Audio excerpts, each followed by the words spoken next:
Hello, let's talk about your goal and how the best way to get to your goal is not to compromise who you're being over your goal. Okay? For example, if we want to lose weight in order that we can love ourselves but more, or like that we can actually love ourselves, love our body, we can't hate our body in order to lose weight. It won't work.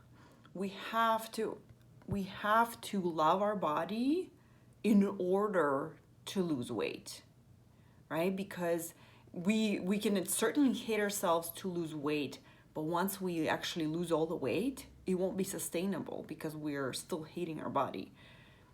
Losing the actual weight will not give us a reason to love ourselves more because it's not the weight, lack of weight, or the weight that actually gives us permission to love ourselves, right? It's our brain and our ability to love ourselves. So we have to change that first in order to make loving choices for our body, right? So we can't hate our body to lose weight. In the same way, we can't love ourselves to a better job. I was driving in the car and I was really thinking about how when I was sleep training my kids, it was really bumpy, right? When they're not sleep trained, you're up all night, they're up all night, and there's no system, there's no schedule, nothing, right? And it's exhausting. And the best advice I ever gotten was to go, they said, go as you intend to move forward in the future. Meaning, if you intend for your kids to sleep in their own beds, then you need to do that now if you intend that to happen in the future, right? If you intend your kids to sleep through the night, you have to start doing that as you intend to go in the future, even if it's struggle now, even if it doesn't work now. So I remember distinctly that my mentality had to change and had to be rooted in the future of how, in the future, it is possible. I know many families that kids sleep in their beds and sleep through the night, and this is how we will be. And if I have that certainty that that will happen for us in the future, then I can tolerate and have certainty that what we're doing now, sleep training and them crying and us kind of like experiencing that change is good, right? That I had that certainty that I was doing it from a loving space for our whole family, right? Whereas sometimes I've done that before as well with the sleep training. You can do sleep training, but if you don't have the certainty that it will work, you will be very stressed out because you're going to be thinking, my kid is crying, I'm making him cry, and I'm not even sure whether it's going to work. You're definitely stressed and you are back and forth, and you're not really following through on your plan and you're getting your kid. So, of course, what you're creating is more of like up at night and getting your kid, right?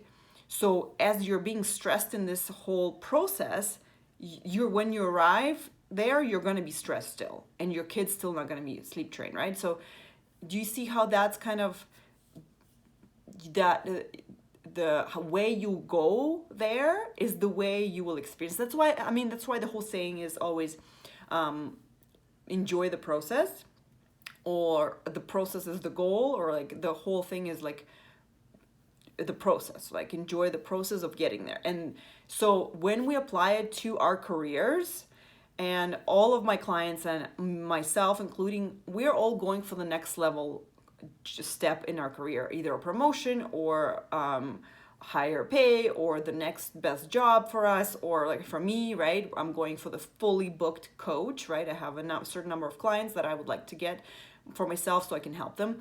And I have certainly experienced that for myself, that when I was too focused on the goal, which is I had a monetary goal, money goal, I lost sight of who I want to be when I get there. Because when I get there, I want to be a fully booked coach, but also most importantly, who do I want to be when I am that person? Want to be the person who enjoys her life, who helps people, who's fully fulfilled and satisfied with the work I'm doing, and who's saving people's lives, who's changing people's lives, and who enjoys her work tremendously. And meanwhile, while I was focusing on that goal, I forgot what I would be feeling like when I get there. So of course I wasn't feeling that now because I was stressed about getting that goal. So I compromised all of that. I was not enjoying my life. I was not enjoying having the business, and I was missing in all the ways that I was actually helping people. I was missing the joy of helping one person, helping two people, helping a few people, right? I was focused on how it's not enough. And I was so focused on the lack, right, that I was compromising who I was being, and that did not get me the goal. And sometimes it got me parts of the goal, but it was when I got there, I did not enjoy it, right? Because why? Because the way I was getting there was not being the person who I want to be. And so I want to offer this to all of you guys, is that don't compromise who you're being for the goal. And if you learn that by actually doing the wrong thing in your life, beautiful. Because when we do that, we learn it on such deep level under our skin that we're like, oh, okay, that's what Natalia meant. Perfect. Now I've learned that lesson. Now let's do it the way that, like, how do I want to feel? Who do I want to be once I get that job? If I want to get this job so that I can spend more time with my family, so that I can have a better quality of life, am I doing that now?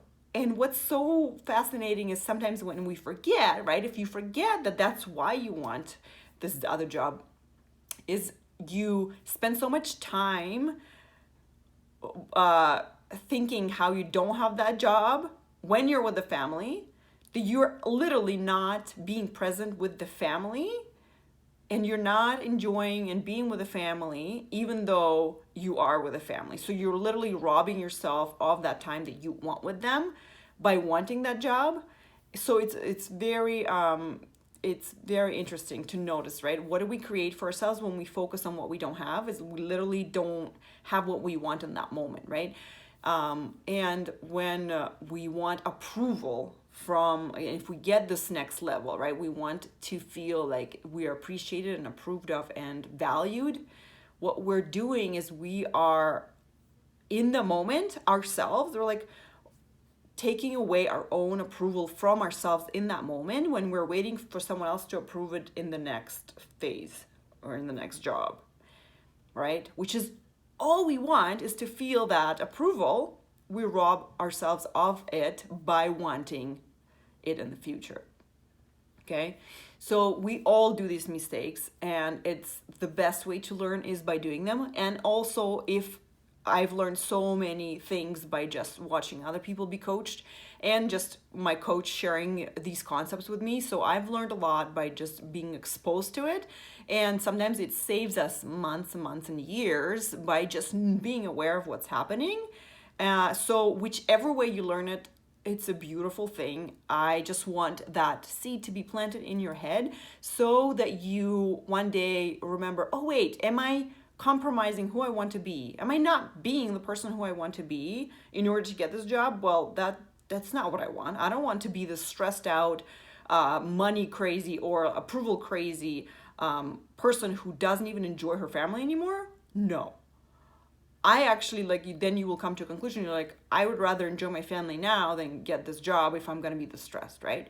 So you guys I love you so much. And I want you guys to enjoy your life now before you get anything, because this is the most important step, is to enjoy your life now. And then what you want will come so much easier to you. Okay, I love you. Bye.